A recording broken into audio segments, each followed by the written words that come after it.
Hello again. This is Luis with a critical update, and I wanted to pop in and give you some information on cyber insurance requirements, things that you should have to lower your risk. As I've been talking about in the other videos, your risks have gone exponentially higher due to the sophistication of the hackers, criminal groups, state-sponsored groups.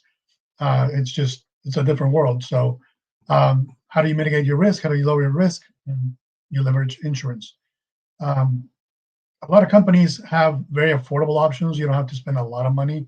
Of course, it depends on your industry, but as a general rule, if you have security controls in place, you have an incident response plan, if you have a compliance program, which we can help you with, then your premiums will lower and you'll be in a better place as far as protecting yourself from the threats that are actively attacking your business. Um, in today's world, I would say it's a must, yes. But then the game, of course, as always with insurance, is you're paying your premiums and it's a contract. There are things that the insurance company is going to do, there are things that you are supposed to do. Most of us pay our premiums and then get the envelope and then put it in a filing cabinet and just stays there. And we never read it. I highly encourage you to read your policy, see what parts you are required to do. For example, with insurance, cyber insurance policies, we see a lot of annual risk assessments. We see policies and procedures, security controls. There's a lot of things. There's standards. Sometimes they require. Um, there's a lot of stuff that you should be aware of, and as part of your contract with the insurance company, you should comply with if you want to get a claim accepted. Because the worst thing that can happen is obviously you're paying thousands a year on insurance, then the breach happens, which you were paying for to be protected, and now the claim is denied because the bad insurance company denied your claim. Well, no, it's because the insurance company told you in writing ahead of time what you needed to do. You didn't do that part, so you were in breach of contract. That's why they deny the claim, and thank you for your premiums. It's you're burning cash. So we want you to avoid doing that if at all possible. Um, some of the quick recommendations, of course, multi-factor authentication. I just did a video on how the Chinese hackers breached the telecom industry. So you want to use Authenticator app. You want to try to stay away from SMS messages because now they can be captured. So you want to make sure that there's some nuances to different things, but as a general rule, you want to have authentication, 2 levels of authentication on everything. I don't care if it's personal, I don't care if it's company, I don't care what it is. You want to have multiple levels of security so that somebody that steals your password, because your passwords are getting stolen, um, you need a secondary way to authenticate yourself or whoever's trying to access your information. Um, this is especially important on the personal level when you're talking about your investments. For example, we heard this year from a CPA, and she had one of her clients. They got compromised, and somebody took $600,000 out of their investments. So obviously, they had no security. Don't do that. Back to insurance. I seem to go on tangents, of course. But so multi-factor authentication, identity and access management. You want to make sure that you know who has access to what, and you have a way to track that. Security awareness training, extremely affordable. This is one of the best investments you can make in your business. For $50 a month, you can train 20 people on a regular basis. They get little videos. They get a portal where there's actual quizzes. You can see their score. There's all kinds of stuff that you can use. There's tons of them, so you're not stuck with just one vendor. Browser protections. One of the biggest things that we see is people like saving their passwords on the browser. We've run a number of assessments, risk assessments, risk analysis, and out of every single one of them, we've gotten passwords because they save them on their browser.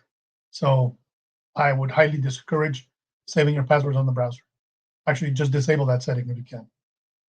Email protection, that's a huge one. Over 90% of the breaches happen via email. Why? Because it's so easy. You don't need to know anything other than somebody's email. send them a phishing email with a special code. If the email security is not up to par, it's going to get right through. Even sometimes on the more sophisticated ones, things get through because that's what hackers do. They figure out ways to beat the system. But somebody with email protection is more likely to be protected from those threats than somebody who does not have email protection. So make sure that you have good solutions. The one that we're using now is actually really robust. We really like it. It works on Google Suite Workplace or Microsoft 365. It also not just scans incoming and outgoing, but it also scans your OneDrive, your Google Drive, your folders. If you have Dropbox, we can tie it into that too, so that you can actually have the same email security platform protect all your collaboration tools. So it's a really good tool, and it's very inexpensive. Really, it's like $12 a month, something like that. It's really affordable. So little dollars to save thousands of losses. Remote virtual desktop protections. If you use virtual desktops, you want to make sure that those are secure as well. A virtual desktop is like a cloud PC. Um, you want to make sure that you have best practices. You want to make sure that you have security protocols on it. Again, authentication, complex passwords, encryption, all those things that you would normally do on a regular computer. You want to protect those because it's out there, right? Just like any computer, any device that is connected to the internet is going to be accessible to somebody doing something, running tools, trying to break into it. So make sure that you lock it down. This is a big one. If you don't have a way to monitor what's happening in your network, you're at disadvantage. We just talked to one of our friends, and they have a very robust offering. One of their clients actually got breached, and it took him a few hours, but they were able to see it and block it. Most people, this year we got a call from another CPA who has an architect firm, and they broke into their system, and the hackers were in there for over two months. And over the course of 2 months, they were able to see who was doing what. They were able to make fake invoices. They were able to get $300,000, and now that company is out of business. So if you don't have a way to see who is accessing your network or see who has been able to break into your network, you're at disadvantage. There's tools that you can put in place for that. Endpoint protection and response. There's extended detection and response. This is what we're rolling out because obviously it's more robust and it's also more encompassing of your entire infrastructure. You want devices that are managed, you want devices that are protected, you want devices that have a security operations center that can respond when something does happen. You can have some remediation. That's extremely important, especially when you talk about having your cyber insurance policies, because that lowers your risk and your premiums and makes it more likely that you'll be a long-term customer for them. Incident response planning, this is one that gets neglected all the time. Doesn't have to be anything complicated. You just got to know what are you going to do. If we find there's a breach, what are you going to do? And that could be just a one-pager, a little plan, something simple, but you want to make sure that you have something in place. And then make sure that you run some tests to see how it works. Now, can you plan for everything? No. But can you plan for most things? Yes. And what's better when you're talking to your insurance company? Hey, I plan for all these eventualities versus, well, and then I never really thought about planning for anything. You see my point. Manage detection and response basically ties back to this endpoint detection and response. You want to have different tools. Like what I tell my customers is, we want to put layers around everything. So a layer around your computers, a layer around your communications, a layer around your collaboration, layer around your office, a layer around your network, your everything. So that way, when somebody breaks into something, they find another barrier, and you have a layered approach to your security. So those are the things that you want to make sure you have in place to make your life easier and to protect you. Now, most people don't know how to proceed or even where to start. So for that, we're offering you a free 26-minute quick review. So we can do a review of your insurance policy. We can look at what you got. We can tell you what your responsibilities are.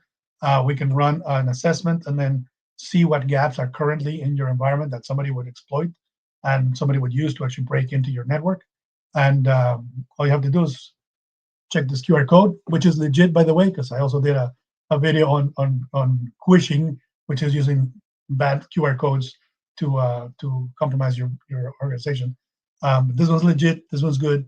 Or you can just go to my website and fill out a contact form and get to us that way. Okay. So with that, I will see you on the next one. Thank you.